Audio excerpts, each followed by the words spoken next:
உலகெங்கிலும் இருந்து இந்த நிகழ்வை பார்த்து கொண்டிருக்கின்ற சன் தொலைக்காட்சி நேயர்களுக்கு அன்பின் வணக்கம்.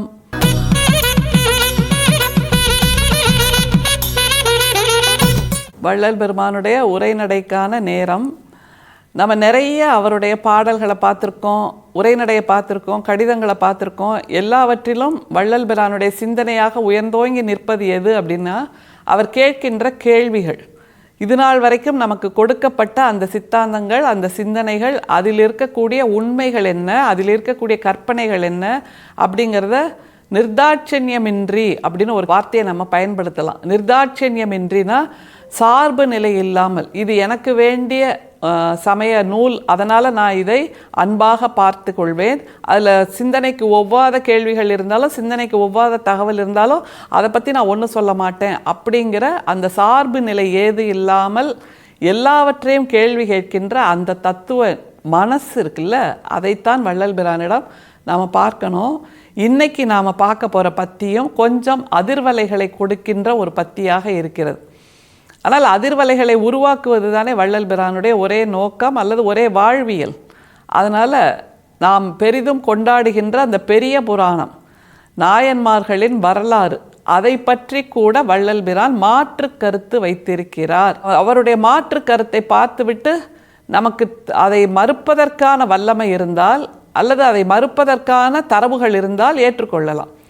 அப்படி இல்லாத பட்சத்தில் வள்ளல் பிரானுடைய சிந்தனையில் தவறு ஏதும் இல்லை என்பதையும் நாம் உறக்க சொல்லியாக வேண்டும். அவர் என்ன சொல்கிறாருங்கிறத பாருங்கள். அதுக்கப்புறம் அவருடைய உரைநடையை டீகோட் பண்ணுவது நம்முடைய சிந்தனைக்கு வேலையாக இருக்கும். முதல்ல சமய நெறி உண்மை என்கின்ற அந்த பத்தியில் வள்ளல் பிரான் சொல்வது, சமய நெறியில் இருக்கக்கூடிய உண்மை என்ன, உண்மையின் அளவு என்ன, உண்மையின் அடர்த்தி என்ன, அதில் உண்மையிலேயே உண்மை இருக்கா அப்படிங்கிறதெல்லாம் பற்றி வள்ளல் பிரான் கேட்கின்ற கேள்விகள். மாணிக்கவாசக சுவாமிகளும் 63 நாயன்மார்களும் மனிதர் அல்லர், தத்துவங்கள், தேவாரம், திருவாசகம் முதலியவைகள் மேற்குறித்தவர்கள் பாடியனவல்ல. சித்தர்கள் சில சித்திகளை குறித்து கற்பனையாய் செய்த சரித்திரம், அதற்கு மேற்கோள் வேண்டுவதின் பொருட்டு சில பாடலும் செய்து புராணத்தில் மேற்குறித்தபடி பெயரிட்டு அவர்கள் செய்ததாக பரிச்சயம் செய்ததே தவிர உண்மை அல்ல. அப்படியே கொஞ்சம் அதிர்ந்து போய் தான் கேட்க வேண்டியிருக்கிறது. ஆனால் வள்ளல் பிரான் அதை நியாயப்படுத்துகின்ற விதம் நம்மை சிந்திக்கவும் வைக்கின்றது. சித்தர்கள் செய்த சித்து விளையாட்டு இந்த மாதிரியான நாயன்மார்களின் கதை என்று சொல்கிறார். மாணிக்கவாசக பெருமானுடைய கதையும் இப்படியான ஒரு சித்து விளையாட்டு தான் என்று சொல்லக்கூடிய வல்லமை நம்முடைய வள்ளல் பிரானுக்கு மட்டுமே தான் இருக்கிறது. காரணம், அவர் ஆழங்கால் பட்ட ஞானத்தின் லயத்தில் இருந்து இதை சொல்லுகிறார். கேள்வி கேட்க முடியாது. ஏனென்றால் முற்றிலும் உணர்ந்து, முற்றிலும் சார்பற்ற நிலையில் மனதை உயர்த்தி வைத்து இப்படி கேட்கிறார் என்னும்போது இதில் இருக்கக்கூடிய நியாயத்தை நாம் உணர்ந்து கொள்ள வேண்டும். திரும்பவும் அந்த சமய நூல் உண்மை என்கின்ற இந்த பத்தியை திரும்ப பார்க்கலாம். மாணிக்கவாசக சுவாமிகளும் 63 நாயன்மார்களும் மனிதர் அல்லர், தத்துவங்கள். இதுதான் மிகப்பெரிய ஸ்டேட்மெண்ட். ஏன்னா இதுதான் அப்படின்னு ஒரு உண்மையை சூரியன் கிழக்கில் உதிக்கும் அப்படிங்கிற மாதிரியான ஒரு ஸ்டேட்மெண்ட்டை வள்ளல் பிரான் கொடுத்திருக்கிறார். அந்த 63 நாயன்மார்களும் மனிதர் அல்ல, தத்துவங்கள் அப்படின்னா 63 நாயன்மார்களின் கதை இருக்குல்ல, ஒவ்வொரு கதையும் ஒரு சித்தாந்தத்தை சொல்லும். சித்தாந்தமாகவே சொல்லிட்டு இருந்தால் மனிதர்களுக்கு போர் அடிக்குங்க.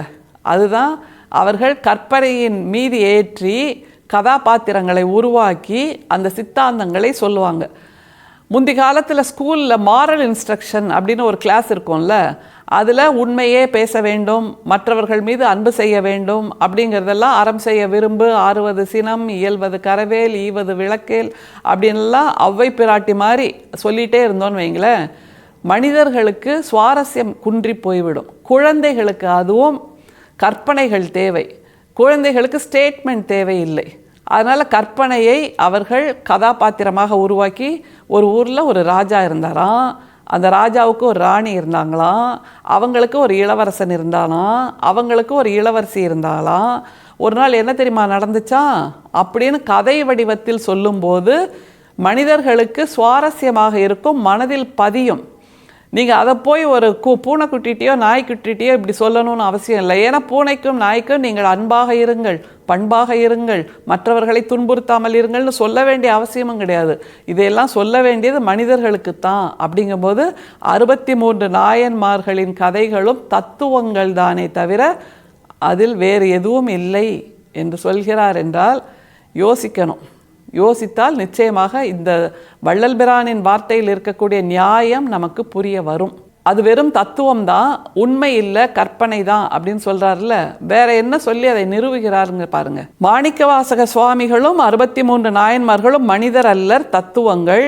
தேவாரம், திருவாசகம் முதலியவைகள் மேற்குறித்தவர்கள் பாடியனவல்ல, சித்தர்கள் சில சித்திகளை குறித்து கற்பனையாய் செய்த சரித்திரம். இதுதான் மிக முக்கியம். மனிதர்களுக்கு சுவாரஸ்யங்கள் தேவை, மனிதர்களுக்கு ரசனைகள் தேவை, மனிதர்களுக்கு கற்பனைகள் தேவை, மனிதர்களுக்கு நம்மை போன்ற இன்னொரு மனிதர் இப்படி செஞ்சார், நம்மை போன்ற இன்னொரு மனுஷி இப்படி செஞ்சாங்க, நம்மை போன்ற வாழ்க்கை வாழ்ந்தவர்கள் இப்படி இருந்தார்கள் என்று சேர்த்து சொல்லும்போது அந்த தத்துவங்கள் கதாபாத்திரங்களின் வழியாக சொல்லப்படும் போது அதனுடைய உண்மை நம்முடைய மனசில் தங்க வேண்டும்.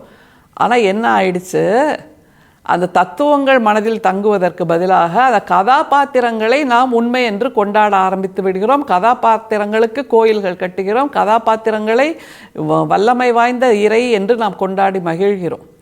அப்படி இல்லாமல் அவை வெறும் தத்துவத்தை சொல்லுவதற்காக படைப்பாளர்கள் உருவாக்கிய சித்திரங்கள், கதாபாத்திரங்கள் என்பதை வள்ளல் பிரான் ஆணித்தரமாக உரைக்கிறார்.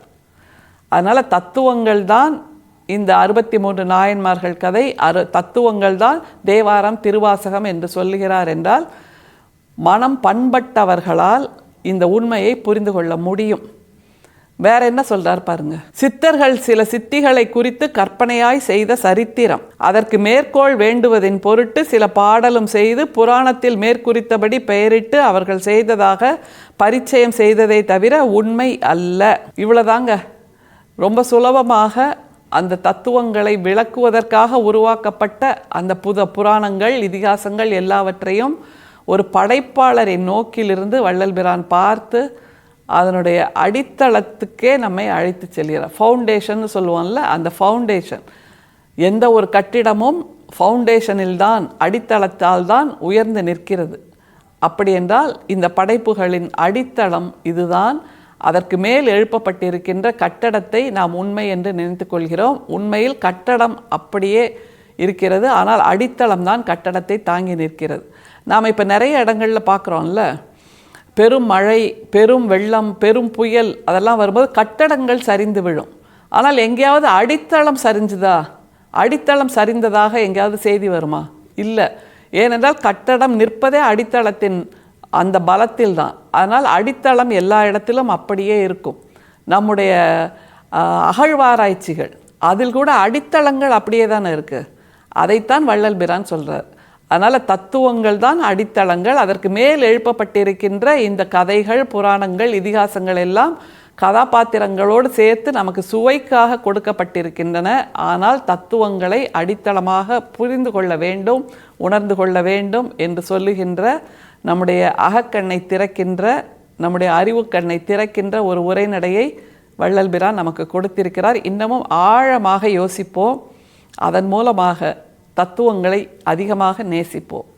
அருட்பெரும் சோதி, அருட்பெரும் சோதி, தனிப்பெரும் கருணை, அருட்பெரும் சோதி. மீண்டும் சந்திப்போம். நன்றி, வணக்கம்.